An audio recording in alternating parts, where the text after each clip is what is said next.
Isang mapagpalang araw po sa inyong lahat. Ito na po ang itsura ni Neptune ngayon. Malayong malayo na sa dati niya itsura.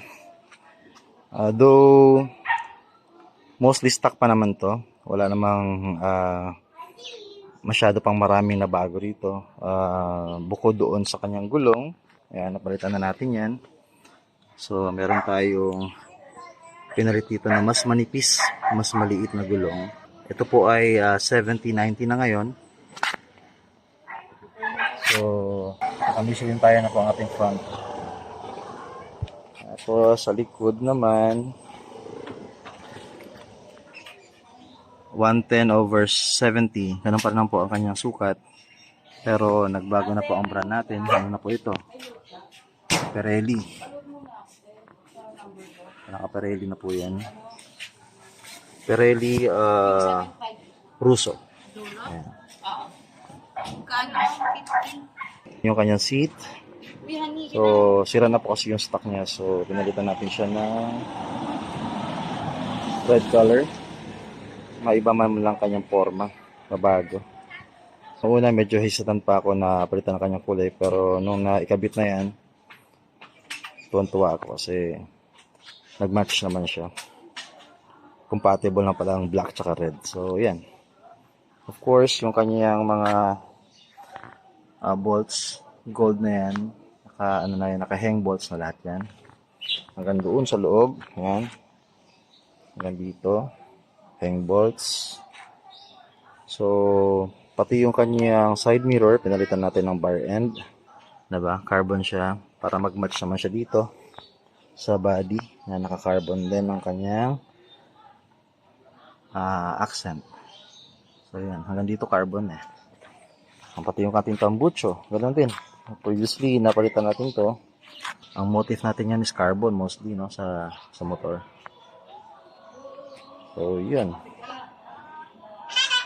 Nagdagdag tayo ng konting ilaw para sa gabi, hindi na masyadong madilim.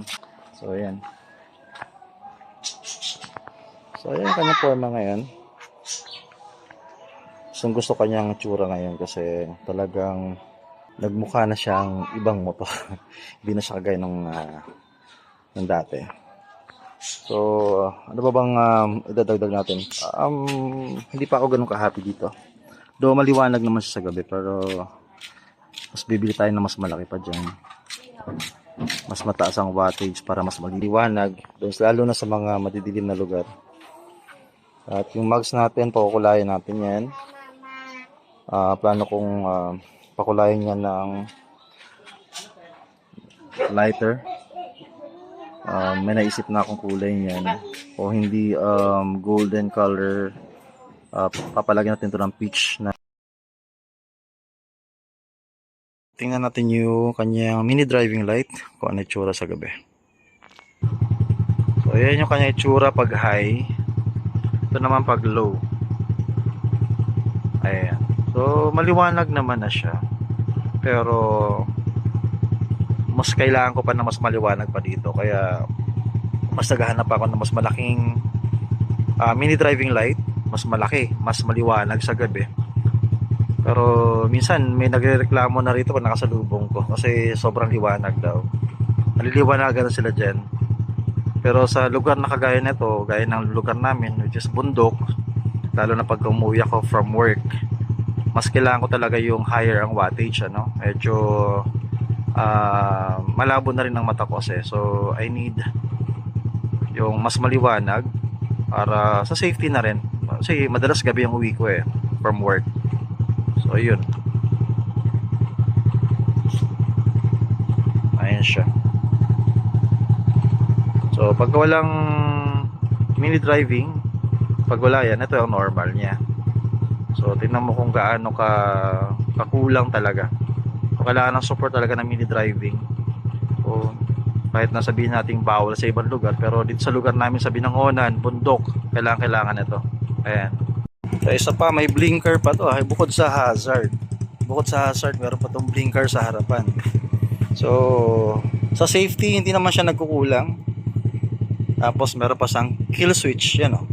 Pag pinatay ko yung switch na to, pag pinrest mo yan, patay ang motor. Diba? ba? So, yun. Thank you for the past 2 years na ito ang naging service ko. Trabaho tsaka sa pauwi sa bahay. And I'm very, very, very satisfied. Super proud ako sa motor na to. And kumbaga sa isang kaibigan, isa itong kaibigan na pwede mong pagkatiwalaan. Highly commendable itong motor na to. Why? Kasi sa price range niya, no? 50,000 makukuha mo na to. And let's say sabihin nyo lang China. China siya. Pero saan ka makakita ng isang 50,000 na motor na digital panel?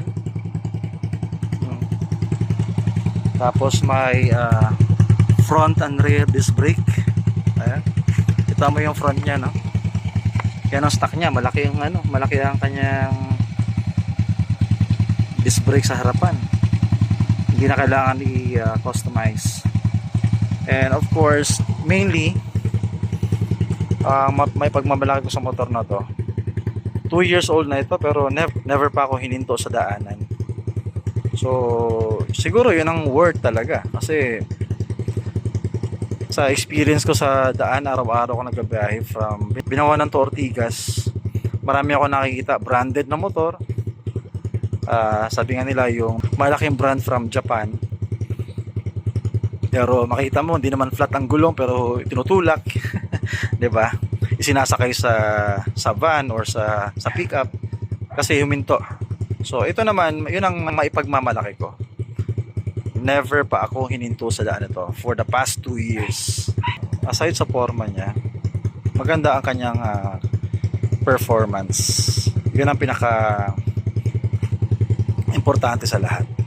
Though hindi siya perfecto, may mga may mga problema rin siya na nakikita ko, napapansin ko.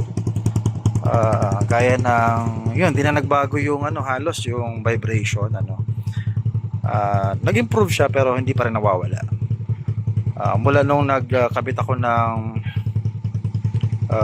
front tsaka rear sprocket, nagbago naman ng konti kasi before talaga sobrang vibrate pero hindi nawawala. Pero overall sa lahat-lahat ng nakikita ko sa motor na to, commendable talaga siya for a 50,000 worth of motorcycle or a motorbike.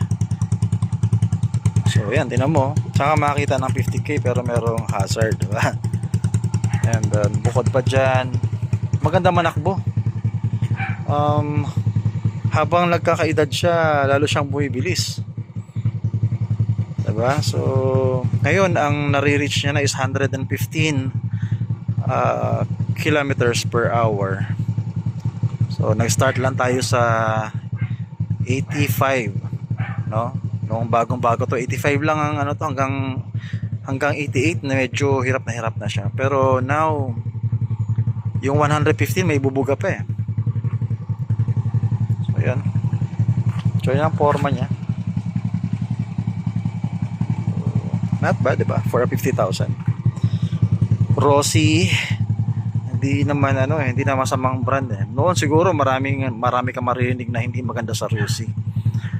Pero it's really not sorry now for Rossi. Marami nang kumukuha ng mga motor sa Rossi kasi subok na. Nasusubukan na ng iba. Iba nga, may mga 10 years old pa ako nakita na mga motor.